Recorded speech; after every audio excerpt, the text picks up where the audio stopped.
मैं आपके साथ शेयर करने जा रही हूँ बहुत ही जबरदस्त सॉफ्ट और फ्लफी से ये कीमे वाले नान जिनको आप घर पे बना सकते हैं बहुत ही इजीली और बहुत आसान मेथड आपके साथ शेयर कर रही हूँ। आइए इसको बनाना शुरू करते हैं। अगर वीडियो अच्छी लगे तो लाइक और सब्सक्राइब कीजिएगा। अस्सलाम वालेकुम, वेलकम करती हूँ आपको मायराज किचन में। सबसे पहले मैंने यहाँ पे मैदा लिया है 3 कप।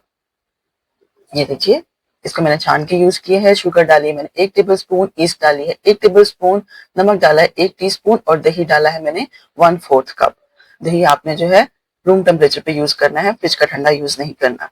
ये देखिए, बस हल्का सा गुनगुना पानी लेके मैं इसको आटे की तरह गूंद लूंगी। ये देखिए, अच्छे तरीके से सॉफ्ट से हम इसकी मीडियम सॉफ्ट सी डो बनाएंगे, ना बहुत सख्त ना बहुत ज्यादा नरम।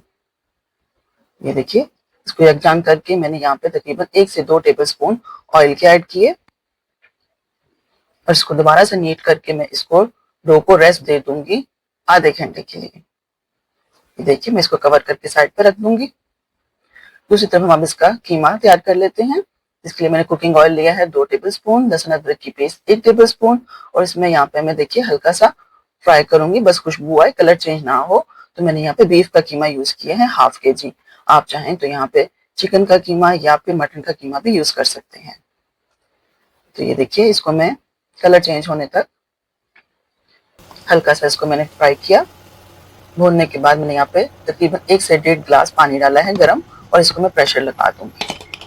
पानी और प्रेशर का टाइम आपके कुकर पर डिपेंड करता है। मैंने यहाँ पे 20 मिनट के लिए प्रेशर लगाया। जब मेरा कीमा बिल्कुल गल गया है तो ये देखिए पानी खुश्क हो चुका है। तो मैंने यहाँ पे डाला नमक 1 टीस्पून, लाल मिर्च 1 टीस्पून, हल्दी पाउडर ½ टीस्पून, जीरा पाउडर 1 टीस्पून, धनिया पाउडर ½ टेबलस्पून, अजवाइन 1/4 टीस्पून, गरम मसाला ½ टीस्पून।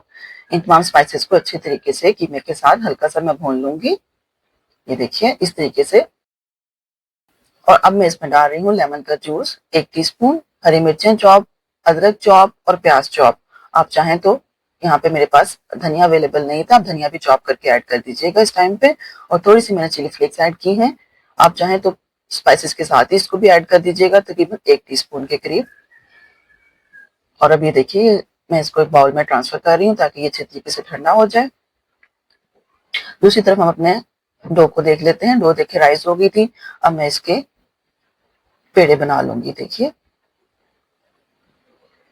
इस तरीके से नान के लिए कुछ बड़े साइज का मैंने यहाँ पे पेड़ा लिया है। आप चाहें बड़े या छोटे, जिस साइज के आप नान बनाना चाहें आप उतने साइज का पेड़ा ले लें। इस तरीके से इसको मैं हल्के हाथों से बढ़ा लूंगी और तकरीबन 4 से 5 टेबलस्पून मैंने यहाँ पे कीमे के ऐड कर दिए हैं। फिलिंग आप अपनी मर्जी से जितनी चाहें ऐड कर सकते हैं। और ये देखिए, इस तरीके से आपने इसको सील कर देना है। तो हम एजेस को एक साथ सील करके मैंने इसको दोबारा से रोटी की तरह हल्के हाथों के साथ बढ़ा लूंगी। ये देखिए, थोड़ी सी इसकी मोटाई जो है ज्यादा रखनी होती है। और इस पे इस तरीके से किसी भी चमचे या स्पून की मदद से हम इस पे मार्क्स लगा लेंगे। और मैंने तवे को पहले से प्रीहीट कर दिया था और मैंने इसके ऊपर डायरेक्ट तवे के ऊपर इसको डाल दिया है। और मैं अब इसके ऊपर एग योक लगा रही हूँ। अंडे की जर्दी को मैंने बीट कर लिया था थोड़ा सा दूध डाल के, और मैं इसको अच्छे तरीके से ब्रश की मदद से इसको लगा लूंगी। जर्दी लगाने से इसका कलर बहुत जबरदस्त आता है नान का। और थोड़े से मैंने इस पे सफेद तिल और काले तिल लगाए हैं। ये देखिए, अब मैं इसको डायरेक्ट ओवन में ले आई थी और ओवन में मैंने ऊपर की रॉड जला के इसको कलर दिला रही हूँ। ये देखिए, नीचे वाला पोर्शन हमने तवे पे कुक किया और ऊपर वाले को हमने ओवन में किया। जैसे देखिए ओवन से बाहर निकला है, कितना जबरदस्त इसका कलर आया है। इसके ऊपर मैंने गर्मा गर्म बटर लगा दिया है। और ये देखिए, कितना जबरदस्त सा हमारा जो है कीमे वाला नान रेडी हो चुका है घर पे। बहुत ही जबरदस्त और मजे का बना था। आप जरूर ट्राई कीजिएगा। आई होप आपको भी पसंद आएगा। रेसिपी अच्छी लगे तो लाइक कीजिएगा। चैनल को फर्स्ट टाइम देख रहे हैं तो चैनल को जरूर सब्सक्राइब कीजिएगा और हो सके तो फ्रेंड्स और फैमिली में भी शेयर कीजिएगा। Thank you for watching. Allah Hafiz.